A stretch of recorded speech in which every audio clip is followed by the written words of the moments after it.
Welcome to the Town of Avon Advisory Plan Commission meeting. This isn't the Plan Commission meeting.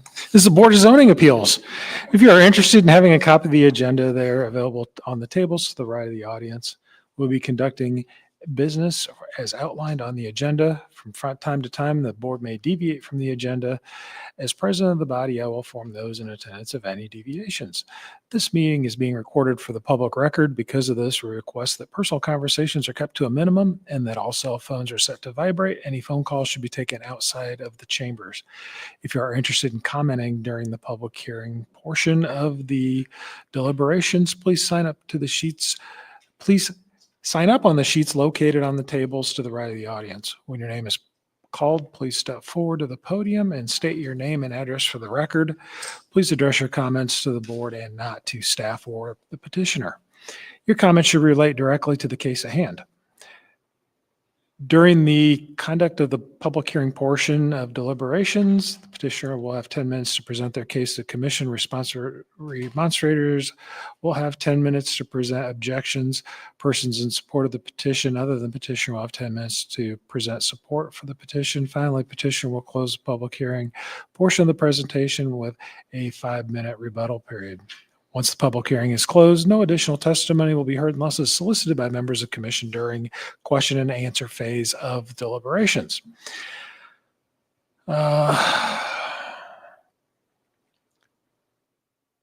We do understand that there may be several persons who wish to speak. In order to keep the meeting running in a timely fashion, we request that you not repeat previous comments. Thank you for your assistance in facilitating a respectful, fair, and timely meeting. Again, welcome to our meeting. Please stand for the Pledge of Allegiance.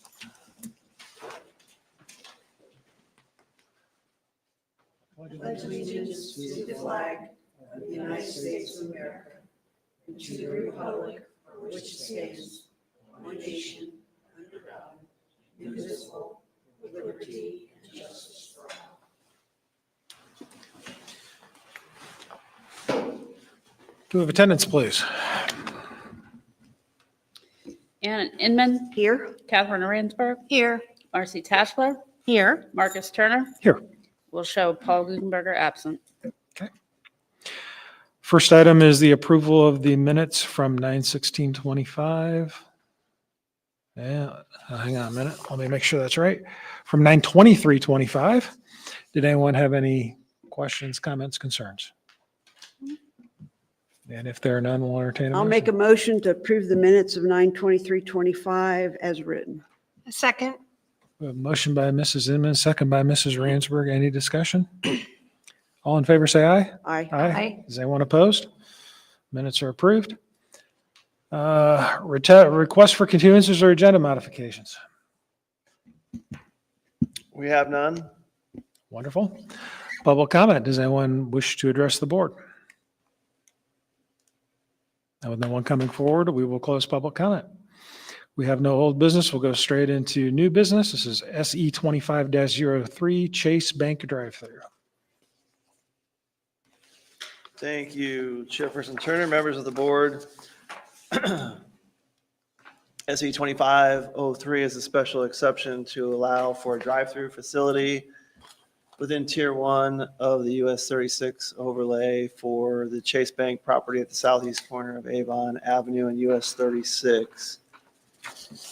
For the Unified Development Ordinance, Chapter 2, Article 10, Section E, all drive-through facilities within Tier 1 of the US 36 overlay must receive a special exception.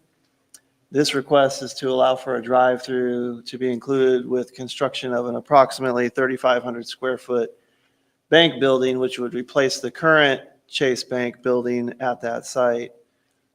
The property, because it's 3 platted lots, it actually has 3 addresses, 2 on US 36 and 1 on Galen Drive, which those are the addresses on the assessor's property cards.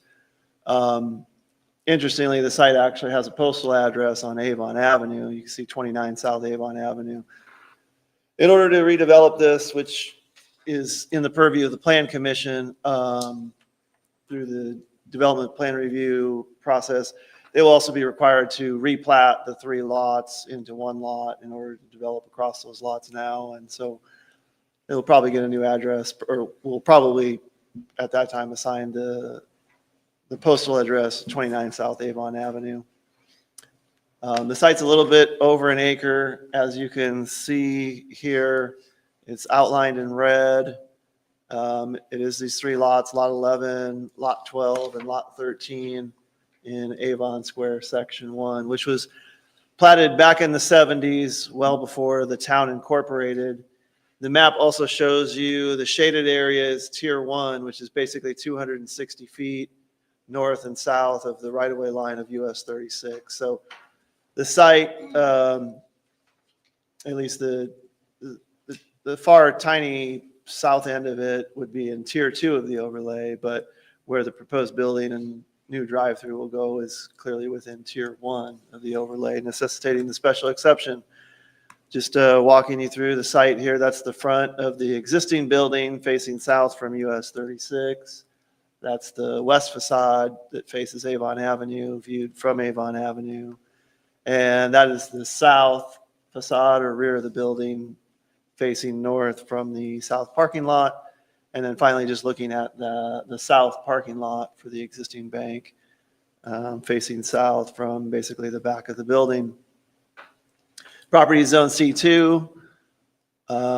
As I mentioned, it was platted back in the 70s. The assessor's records show that the existing building, which is a little over 2,000 square feet, was constructed back in 1979. All of that, of course, would have happened under the jurisdiction of Hendricks County before the town incorporated. This is a look at the proposed site plan. That's just a little bit zoomed in view to the area that we're interested in. Of course, US 36 running east and west to the north, Avon Avenue running north and south to the west of the site. The existing building is basically in this area, although it's turned a little more diagonally. This would be where the proposed new building footprint would be. The drive-through would be on the east side of the building with some queuing back to the south. As you may have noted, the existing building actually has 5 drive-through lanes. The proposed building would just have 2 drive-through lanes.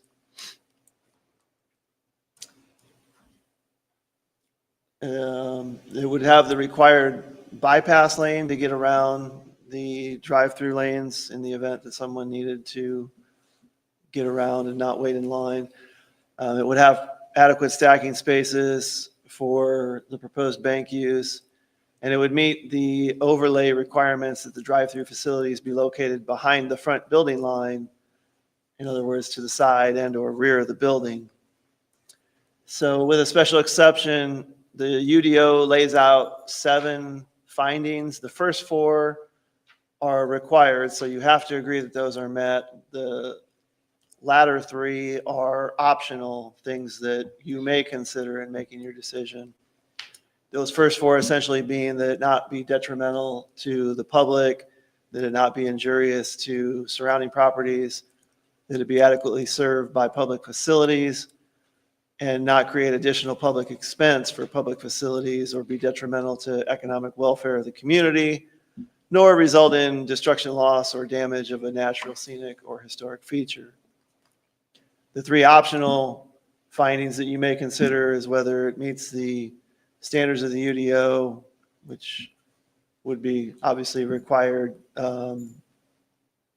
through the development plan review process, unless a waiver were granted, but that you look at its relationship and its compatibility with the adjacent properties and neighborhoods to make sure that's appropriate, that there's adequate provision for any necessary public services, et cetera, and then that it generally aligns with the objectives of the comprehensive plan.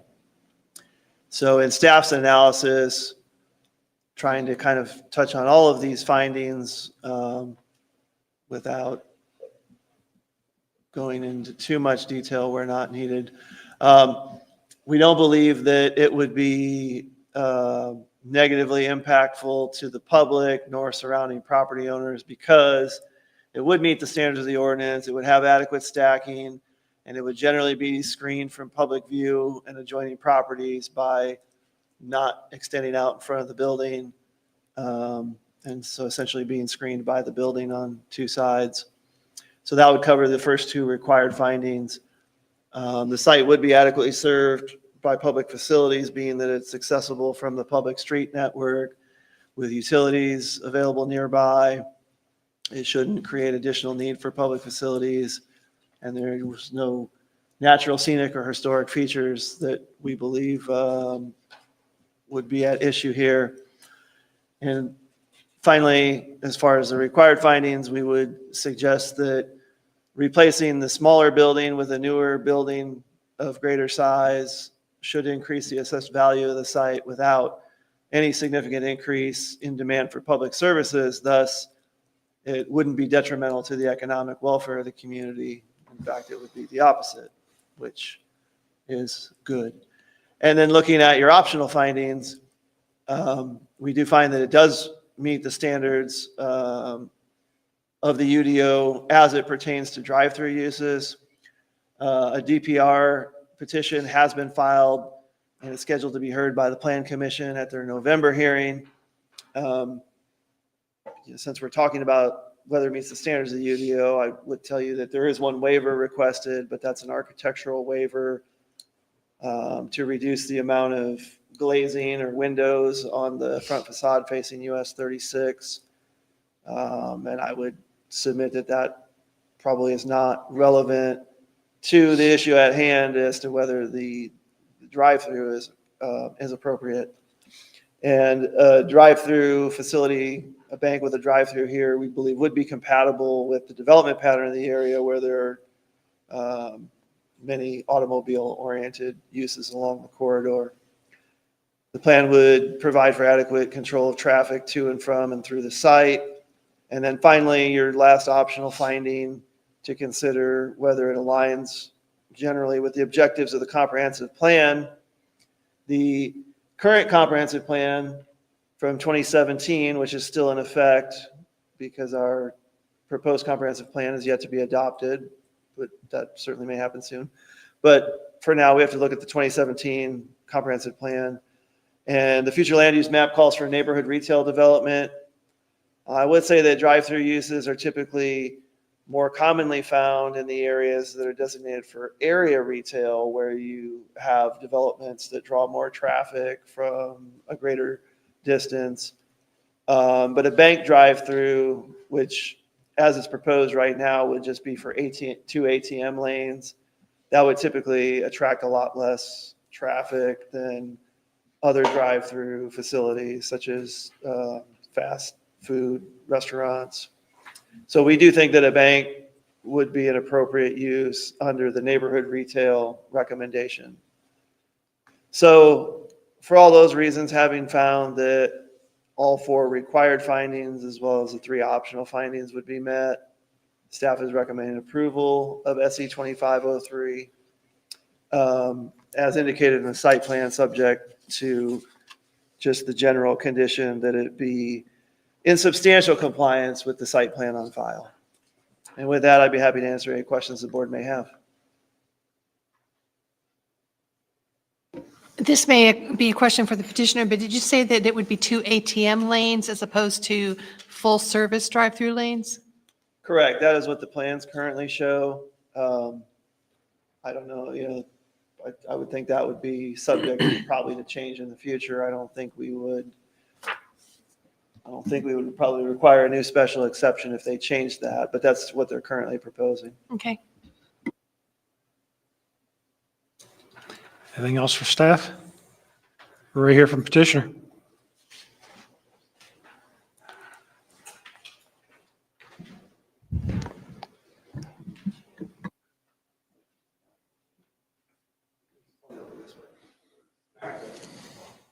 Yeah, good evening. My name is Chad Mays. You guys hear me all right? I'm with Kimley Horn Associates, civil engineering. Okay, better? I'll reintroduce myself. My name is Chad Mays. I'm with Kimley Horn Associates, civil engineering and landscaping consulting firm in the Indianapolis area.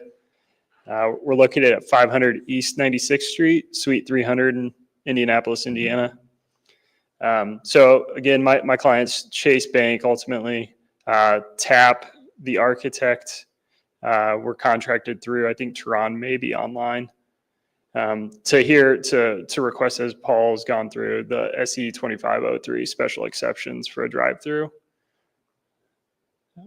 As he stated and showed, it's at the southeast corner. I think everybody's fully aware. It's about a 2-minute, maybe 5-minute drive from here, depending on how traffic is. Southeast corner of 36 and Avon Avenue. 1.17 acres. Not to reiterate everything, but there will be 33 spaces with 2 ADA spots. And then again, this is the overall site plan. I think Paul did a fantastic job, very thorough discussion on it. Did just want to point out one thing, that there is a curb cut on the existing bank that is like probably 50 feet from the intersection of 36 and Avon Avenue that will go away per NDOT's request, and then probably the town as well, just due to safety and proximity. Usually you're not that close. So as Paul mentioned, there will still be 2 points of access through the Valvoline Instant Oil Change curb cut to the east, and then off of Galleon there on the south side. I think Paul, again, staff did a thorough job of explaining the reasons behind the staff recommendation. So I won't belabor that slide, but also I wanted to kind of point out on an aerial, an extended view of what Paul showed of that tier 1 overlay of 36, and show some QSRs that I think everybody's fully aware of. There's a new bank that was just constructed, probably not even a quarter mile to the west with the drive-through, and then the 7 Brew there as well, with the project location highlighted there in red. And then this is, again, the excerpt from the staff report. So just like to thank Paul and staff for guidance and answering all our questions to date. And if you guys have any questions, I'll do my best to answer those. Thank you. At this time, we're going to open up the public hearing. It is 7:49. Does anyone wish to speak?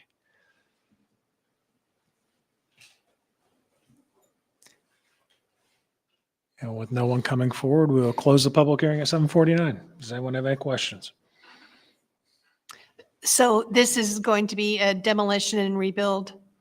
Yes, that's correct. It'll be a brand new Chase Bank. It's just a reconstruction of what's there. Okay. It's a little bigger, as Paul mentioned. I think it's like just north of 3,500 square feet, as to where I think it's about 3,200 now. Okay.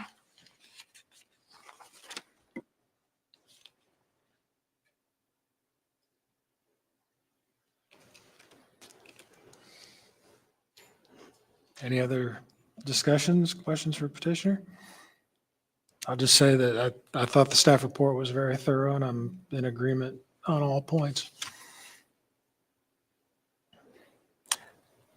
And with that, would anyone like to make a motion?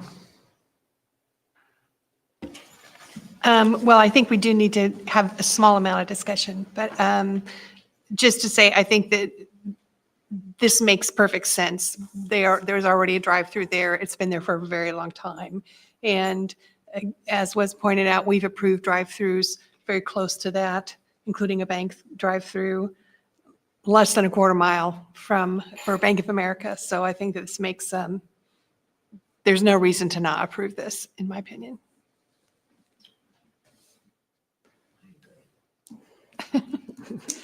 Then I will make a motion. I move that we approve SC 2503, Chase Bank, Avon Avenue, and US 36 drive-through, a special exception to allow for a drive-through facility within Tier 1 of the US Highway 36 Overlay District because it will meet all the requirements for a special exception under state law and subject to the approved findings of fact. We have a motion by Mrs. Rainsberg. Is there a second? I'll second. Second by Mrs. Tashler. Is there any discussion? Roll call vote, please. Inman. 4. Ransberg. 4, Tashler. 4. Turner. 4. Thank you. Have a good evening. Thank you. Do we have any other business tonight?